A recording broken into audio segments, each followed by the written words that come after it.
데살로니가 교회는 바울이 제2차 선교 여행을 하였을 때 세운 가정교회입니다. 야손이라는 사람의 집에서 시작된 가정교회였는데요. 근데 그 기간이 바울이 데살로니가에 머문 기간이 3주밖에 안 됩니다. 근데 왜 3주밖에 못 있었냐면 복음을 전하고 또한 야손의 집에서 함께 모여서 바울이 열심히 이제 이 교회를 양육하려고 믿음을 굳건하게 세우려고 하였는데 그 데살로니가에 있던 유대인들이 굉장히 심한 박해를 해서 바울이 그만 그곳에서 나올 수밖에 없는, 쫓기듯 도망할 수밖에 없는 그런 상황이 되어버린 것이죠. 그러니 바울로서는 또한 데살로니가 교회 교인들로서는 참 너무나 안타까운 거죠. 모처럼 믿음 생활 시작하였고 또한 교회로 세워지게 되었는데 믿음의 양육이 되기 전에 어쩔 수 없는 이러한 박해 때문에 불안한 상태로 바울은 떠나야만 했고 그곳에 남겨진 사람들은 여전한 유대인들의 박해 가운데 신앙생활해야 되는 어려움들이 있었습니다. 참 불안하고 염려되는 상황입니다. 그런데 놀랍게도 이 데살로니가 교회 교인들이요, 그 어려운 중에도, 그 박해 중에도, 또한 신앙의 양육을 제대로 받지 못한 기초가 불안정한 상태에서도요, 믿음을 지키는 것이 너무나 훌륭했다라는 것이죠. 그래서 어느 정도였냐면은 그 믿음의 소문이 각처에 소문이 나서 데살로니가 교회를 봐라, 저 정도는 돼야 되지 않겠느냐, 이럴 정도로 자랑거리가 될 정도로 데살로니가 교회가 믿음 안에서 굳건히 있었다는 것이죠. 그런데 문제는 뭐냐면 이렇게 소문이 날 정도로 믿음 생활을 잘하고 있던 데살로니가 교회도 여러 가지 불안한 상황들이 있었다는 것이죠. 염려되는 모습들이 나타났다는 것입니다. 사실 그렇습니다. 데살로니가 교회 교인들이 믿음 생활하게 된 중요한 원동력, 힘, 박해 속에서도 믿음을 지킬 수 있었던 그 힘 중에 하나가 뭐였냐면 주님이 곧 오신다는 종말론적 신앙에 사로잡혀 있었어요. 그것이 힘이었어요. 주님이 곧 오신다는 생각 속에서 이 박해들, 이 어려움들을 우리 함께 이겨내자, 그래서 다시 오실 주님을 부끄러움 없이 맞이하자, 이러한 신앙의 모습이 데살로니가 교회 안에 있었던 것이죠. 그런데 이때가 예수님이 승천하신 후 30여 년 정도밖에 안 됐거든요. 그러니까 예수님이 당장 재림하실 것으로 생각했던 사람들이 점점 이제 믿음이 흔들리기 시작하는 거예요. 왜냐하면 그들 가운데 이 세상을 떠나는 사람도 있잖아요. 곧 주님이 다시 오실 때까지 버텨야 되는데 이 세상을 떠난 사람들은 과연 그런 주님이 다시 오실 때 어떻게 될까? 또한 지금 버티고 있는 사람들도, 믿음 생활하는 사람들도 이제 시간이 흘러가면서 상황이 점점 이게 이제 믿음이 흔들리는 자리가 되는 것이죠. 진짜 주님이 오시는 거 맞나?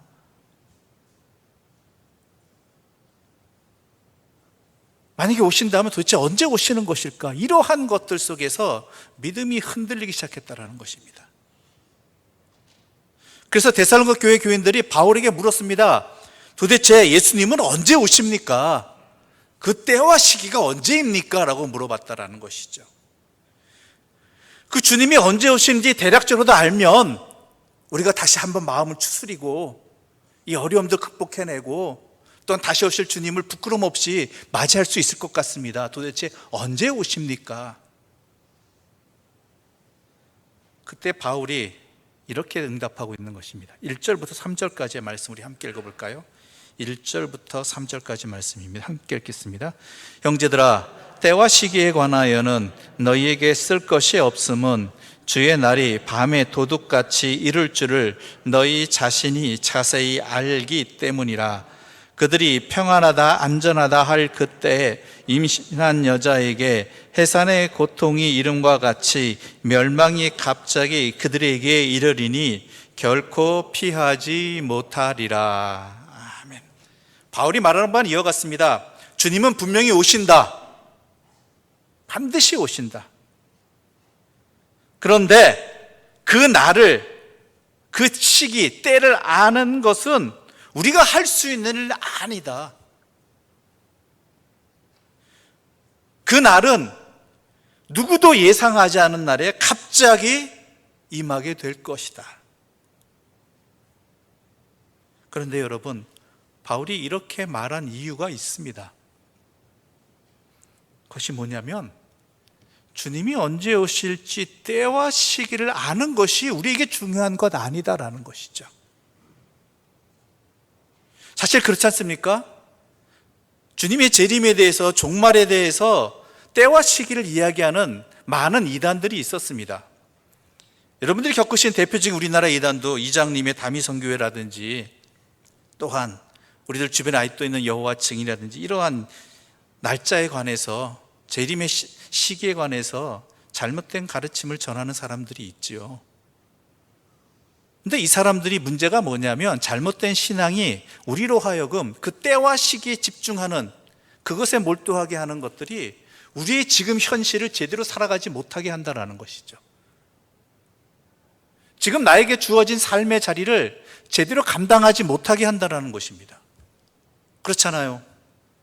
이장님 씨 예를 들어봐도, 자, 언제 정말 휴가가 일어나니까 가정 버리고 일터 버리고 이곳에 모여서 우리끼리 있자, 이렇게 해버리잖아요. 대부분 종말론을 주장하는 이단들이 내 지금 현재 주어진 관계나 삶의 자리를 제대로 살아가지 못하게 하고 있습니다. 바울은 그게 아니라는 것이죠. 바울은 이렇게 얘기합니다. 사람들이 도둑의 침입으로 기습을 당하는 데는 두 가지 이유가 있다. 하나는 한밤에 예기치 않은 때에 오기 때문에 도둑의 침입에 기습을 받지만, 또한 두 번째 이유는 뭐냐면 주인이 잠들어 있기 때문이다. 우리가 첫 번째 것, 이것에 대해서는 우리가 어찌할 도리가 없다. 그거는 우리가 처할 방법이 없다. 그러나 우리가 두 번째 것에 대해서는, 깨어있는 것에 대해서는 할 수 있지 않겠느냐. 비록 재림이 전혀 예기치 못한 때에 이루어진다고 하더라도 그분을 맞이할 준비가 되어 있는 사람은 불시에 그 일이 벌어진다 하더라도 흔들리지 않을 것이다. 염려할 필요가 없다라는 것이죠. 학창시절에 두려워했던 것이 시험입니다. 시험 중에 제일 싫어했던, 그런 일은 벌어지면 안 된다고 생각했던 시험이 바로 쪽지 시험입니다. 중간고사나 기말고사, 월말고사, 요즘 있는지 모르겠지만 그런 것들은 언제 본다라는 날짜가 정해져 있잖아요. 범위가 어디서부터 어디까지다. 그래, 쪽지 시험의 단점이 뭡니까? 두려운 점이 뭐예요? 갑자기 일어난다는 거예요. 전혀 예상하지 못했는데 선생님이 갑자기 들어오셔서 뭐라고요? 자, 오늘 쪽지 시험 본다 그러면 난리 나는 겁니다. 이게 무슨 말도 안 되는 일이냐고. 미리 예고라도 해주시지.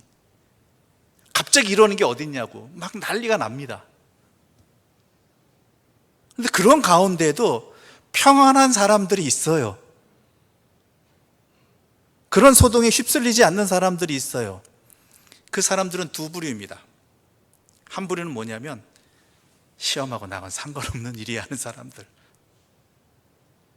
그러니까 나는 어차피 시험 봐도 해도 나는 공부에 관심이 없어라는 사람들은요, 쪽지 시험을 본다고 해도 어떤 시험을 치른다고 해도 전혀 두려움 없습니다. 마음이 평안합니다. 어차피 나는 찍고 나가거나 안 써버릴 거니까.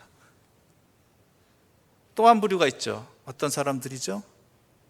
평상시 공부해둔 사람들, 준비 잘 해둔 사람들. 물론 소수이지만 그런 사람들은요, 갑자기 쪽지 시험 본다고 했을 때도 그냥 펜 꺼내고 준비합니다. 바로 바울이 말하는 게 이거라는 거예요. 언제 일어나느냐, 언제 이것이 벌어지느냐가 아니라 지금 내가 어떻게 살아가느냐가 중요한 것이란 이야기인 것입니다. 그래서 바울은 이와 같이 말합니다. 5절 말씀 우리 함께 읽어볼까요? 5절입니다. 함께 읽겠습니다. 너희는 다 빛의 아들이요 낮의 아들이라. 우리가 밤이나 어둠에 속하지 아니하나니. 중요한 것은 뭐냐? 그리스도의 재림에 대해서 우리는 이미 준비되어 있는 사람들이다. 그에 맞게 살아가는 사람들이냐라는 거예요. 그리스도의 재림이 두려운 것은 어둠의 사람들, 밤의 자식들에게 문제이지, 하나님의 자녀들, 낮의 자식들, 빛의 자녀들에게는 이거는 언제 일어나냐가 중요한 문제가 아니라는 것이죠.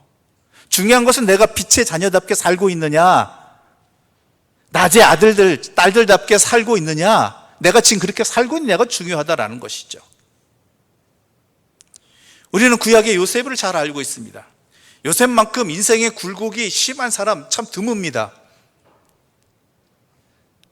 죄수까지 내려갔잖아요. 노예가 바닥인 줄 알았는데 그 바닥에 또 바닥이 있음을 알게 되는 죄수까지 내려갔잖아요. 높이는 어디까지 올라가 봤어요? 바로 애굽의 다음 2인자까지 올라갔잖아요. 이러한 상황 속에서 요셉에게 항상 변하지 않고 붙는 수식어가 있습니다. 아니, 그 표현이 있어요. 뭐냐면 노예 생활할 때에도, 또한 억울하게 누명을 쓰고 감옥에 갇혀서 죄수로 지낼 때에도, 그리고 잘 풀려서 진짜 애굽의 제2인자가 되었을 때에도 항상 붙는 요셉을 향한 말이 뭐였냐면 항상 하나님과 함께 하였다라는 것입니다. 그 어떠한 상황, 어떠한 처지, 항상 하나님과 함께 한 사람이다.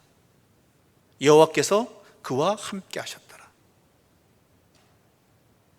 이게 중요한 것이라는 이야기인 것입니다. 다윗도 우리는 너무 잘 알고 있습니다. 이스라엘 민족의 영웅이 됐잖아요. 골리앗을 죽여서 블레셋에 왕의 사위까지 되었죠. 그런 존귀한 자리까지, 한 목동이었던 그러한 사람이 그 출세의 자리까지 올라갔습니다. 그런데 그는 또 어떤 일을 당하죠? 사울왕의 시기와 질투 아래서 민족의 반역자가 되어버립니다. 자기 가족도 못 만나는, 광야에서 헤매고 다니는, 심지어 원수 같은 블레셋 왕 앞에서 미친 척 해야지 살아남을 수 있는 그러한 자리까지 다다랐습니다. 그러다가 그 원한을 갚을 수 있는 기회가 주어졌죠. 다윗이 그의 무리들과 함께 숨어있는 그 굴 속에 다윗을 죽이려고 쫓아온 사울왕이 하필 혼자 그 안에 들어와 버리잖아요. 한 번 아니라 두 번씩이나. 절호의 기회 아닙니까? 그의 부하들도 이거는 진짜 기회다, 이거 놓치면 평생이 후회되는 거다, 당신의 원한뿐만 아니라 우리의 고생까지 끝나는 거다, 이건. 그때 그는 어떻게 했죠? 여호와의 음성을 들었습니다. 여호와의 뜻에 따랐습니다. 그건 왕이 되어서도 마찬가지였어요.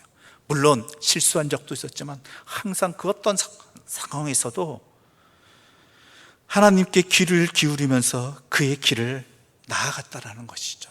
그 어떠한 상황에서도. 다니엘은 또 어떻습니까? 낯선 땅, 낯선 문화에서 낯선 삶의 방식을 요구받았어도 지킬 것은 지키면서 거룩함을 포기하지 않았습니다. 바벨론 땅에서도 그는 구별된 사람이었고, 시험과 유혹 속에서도 그는 그 신앙의 고결함을 잃지 않았던 사람이었습니다. 신앙인이 빛의 자녀인 것은 주변이 환해서가 아닙니다. 신앙인이 낮에 속한 사람인 것은 낮이 밝아서가 아닙니다. 신앙인은 그 어떠한 상황에서도 깨어 있어서 정신을 차리고 있음으로 인해서 빛에 속한 사람이고 낮에 속한 사람인 것입니다. 신앙인은 밤에 있어도 밤을 낮처럼, 땅을 하늘처럼 그렇게 살아가는 사람이 바로 신앙인이고, 우리가 그 어떠한 자리에서도 믿음을 잃지 않을 수 있는, 또한 바울이 데살로니가 교인들에게 이렇게 너희들이 낮의 아들임을 잊지 말라라고, 너희를 빛의 자녀로 삼기 위해서 하나님께서 너희를 구원해 주셨다라고, 자신의 아들까지 내어주셨다라고. 그러므로 언제 주님이 오시느냐 안 오시냐가 문제가 아니라 지금 너희들이 그러한 은혜를 입은 자답게, 그러한 변함없는 하나님의 사랑 안에 있는 자답게 그에 합당하게 낮의 자녀로, 빛의 자녀로 살아가고 있느냐, 이게 중요한 것이다라고 말씀하고 있는 것이죠.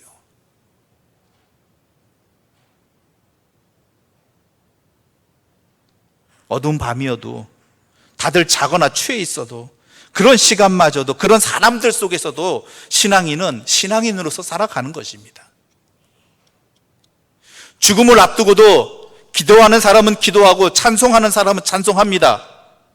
가난하고 비천하고 억울해도 밝은 사람은 밝고 당당한 사람은 당당합니다.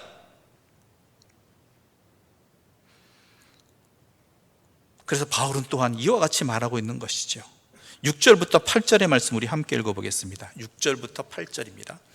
그러므로 우리는 다른 이들과 같이 자지 말고 오직 깨어 정신을 차릴지라. 자는 자들은 밤에 자고 취하는 자들은 밤에 취하되 우리는 낮에 속하였으니 정신을 차리고 믿음과 사랑의 호심경을 붙이고 구원의 소망의 투구를 쓰자.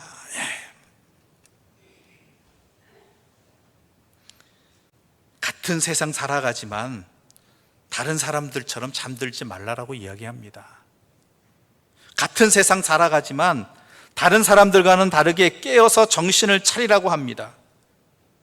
같은 세상을 살아가지만 세상에 취해서 세상 욕망에 정신 흐리지 말고 제대로 살라라고 이야기하고 있는 것입니다.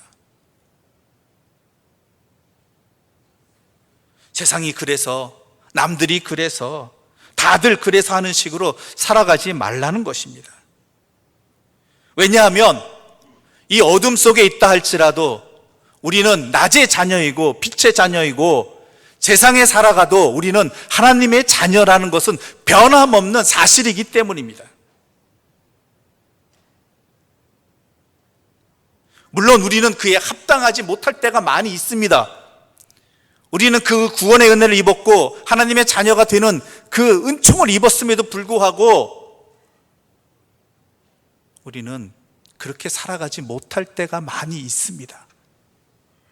그래서 내가 스스로도 내가 이러한 자격이 있는가, 내가 이렇게 살아서 어떻게 하나 근심 속에 사로잡히기도 합니다. 그런데 여러분, 이거 아셔야 됩니다.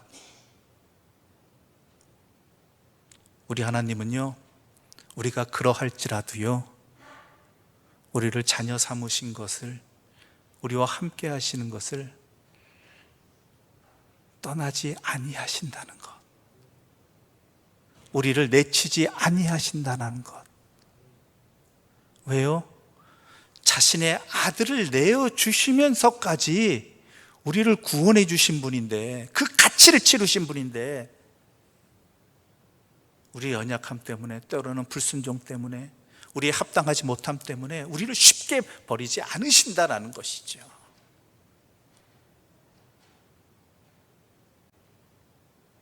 그러한 사람이 바로 우리다라는 거예요. 너희는 낮의 아들임을 잊지 말아라. 빛의 자녀임을 잊지 말아라. 그거는 하나님께서 우리에게 허락해 주신 것이고 우리에게 변함없는 우리의 자리이고 신분이고 자격이다. 그러므로 같은 세상을 살아도 그러한 자답게 살아가라. 사람들이 평안하다, 안전하다 할 때도 그것만 보지 말고, 사람들이 어둡다, 밤이다 할 때도 그것만 보지 말고 하나님 바라보면서 살아라, 이것입니다. 그게 내 믿음, 이 상황 속에서 흔들리지 아니하고 빛의 자녀로 살아갈 수 있는 모습이라는 것이죠. 그래서 신앙인은 믿음의 사람입니다. 소망의 사람입니다. 그리고 하나님의 사랑으로 살아가는 사람들이고 사랑을 증거하는 사람들이 되는 것이죠. 이런 삶을 무엇으로 표현할 수 있을까요? 이렇게 신앙인으로, 낮에 속한 사람으로, 빛의 자녀로 살아가는 삶을 우리는 무엇이라고 표현할 수 있을까요? 우리가 너무 잘 알고 있습니다. 우리 9절과 10절과 11절 말씀 함께 읽어보겠습니다. 10절과 11절입니다. 함께 읽겠습니다. 예수께서 우리를 위하여 죽으사 우리로 하여금 깨어 있든지 자든지 자기와 함께 살게 하려 하셨느니라. 그러므로 피차 권면하고 서로 덕을 세우기를 너희가 하는 것 같이 하라. 아멘.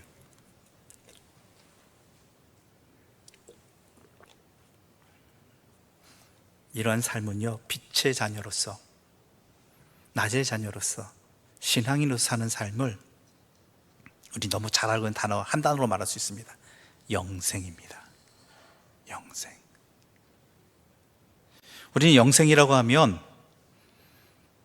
어떤 내가 죽은 이후의 삶, 아니면은 어떤 특별한 장소에서 살아가는 삶, 즉 하나님 나라, 저 천국에서 사는 삶, 아니면은 영원히 오랫동안을 넘어서 아예 영원히 살아가는 그 삶, 영생이라고 생각합니다.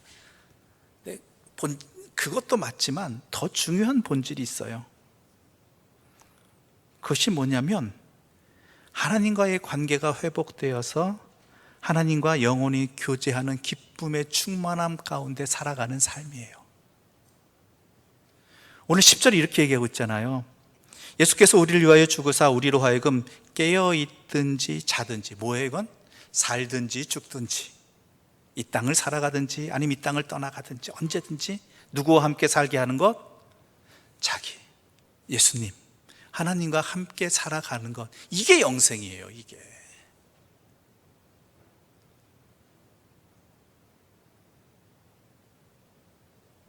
우리가 죽거나 살아있거나 늘 하나님과 함께 거하는 것이 영생입니다. 이 영생의 핵심은 주와 함께 살아가느냐, 하나님과 함께 관계 맺고 있느냐 아니냐예요. 이게 여러분 지금 영생을 살고 계십니까? 아멘이죠. 근데 안 그런 적도 많죠.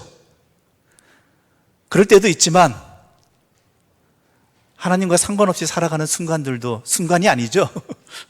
많은 자리들이 있잖아요. 많은 상황들이 있고 하나님 없이 말하고 또 하나님 없이 판단하고 생각하고 행동하고, 그러할지라도 변함없는 것은 뭐예요? 내가 하나님은 나와 함께 하신다라는 거예요. 그것을 항상 생각하며 살아가는 것, 하나님과 함께 살아가는 삶의 자리를 놓치지 아니하는 것, 이게 영생이라는 것이죠. 이것을 다른 표현으로는 말씀에 붙들린 삶이라고 이야기합니다. 내가 말씀을 붙드는 게 아니라 말씀이 나를 붙드는 거예요. 말씀이. 그 영생을 우리에게 허락해 주셨으므로 너희들은 그 어떤 상황이든 흔들리지 말라라는 거예요. 거기에 시험 들지 말라는 거예요. 하나님께서 그렇게 살아갈 수 있도록, 낮의 자녀로, 빛의 자녀로 살아갈 수 있도록 자녀로 삼아주신 것처럼, 자격 없는 우리들을 예수 그리스도의 보혈의 피로 그 관계를 회복시켜 주신 것처럼 그 소중한 관계를 지켜나갈 수 있도록, 놓치지 않을 수 있도록 주님께서 우리에게 은혜와 사랑과 그 모든 것들을 허락해 주신다라는 것이죠.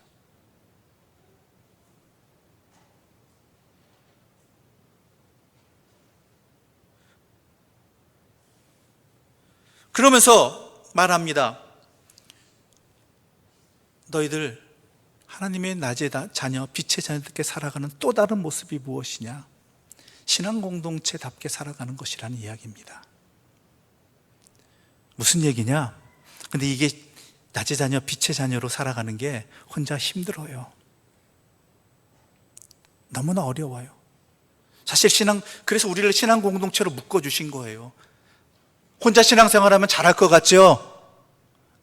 혼자 신앙생활하면 시험 안 들고 사람들한테 안 부딪히고 그러고 믿음 잘 지킬 것 같죠? 아니에요. 힘들어요. 더 어려워요. 근데 문제는 이렇게 함께 묶어주신 교회 공동체 안에서도 진짜 와, 저 사람 왜 저래 하고 하는 그러한 일들이 사람들이 있다라는 거예요. 나로 하여금 시험에 들게 하는, 내 믿음이 떨어지게 만드는 그러한 사람들이 있는데 왜 하나님은 같은 교회 공동체 안에서 만나게 해주시고 예배 드리게 해주시고 일하게 해주시는가?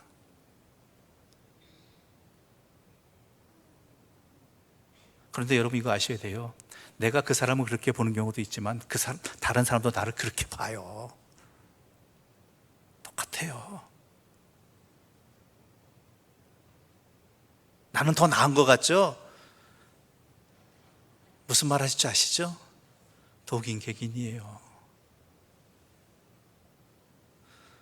그럼에도 불구하고 이러한 우리들에게 주님께서 말씀하시는 게 뭐냐? 이러한 내 눈에 부족하고 또한 어렵고 힘든 상황이 벌어진다 할지라도, 그런 관계가 있다 할지라도 우리를 신앙 공동체로 묶어주신 것은 뭐냐? 피차 같은 사람이니까, 그럼에도 불구하고 하나님께서 은혜를 주신 하나님의 자녀들이니까 서로 격려하고 서로 덕을 세우며 살아라. 그러기 위해서 우리를 신앙 공동체로 묶어주신 거예요.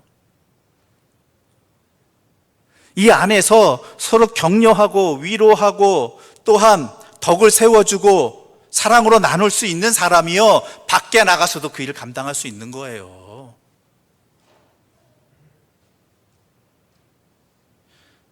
이 안에서 낮의 자녀답게, 하나님의 자녀답게, 빛의 자녀답게 사랑으로 서로를 돌볼 수 있는 사람이, 이해하고 품어주는 사람이요, 밖에 나가서도 하나님의 자녀다움을 드러낼 수 있고 그 사명을 감당할 수 있는 거예요.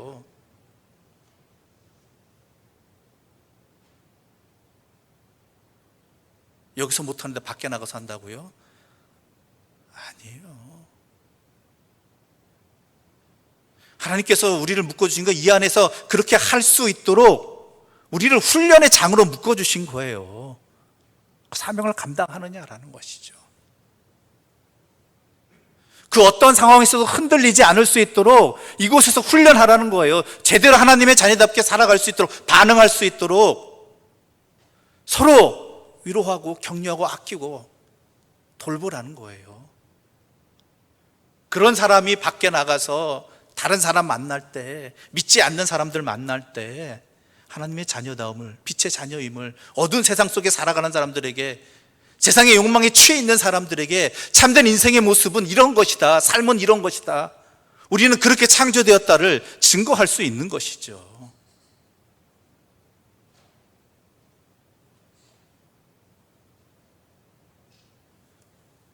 그게 이 시대를 살아가는 우리들의 모습이 되어야 한다는 것입니다.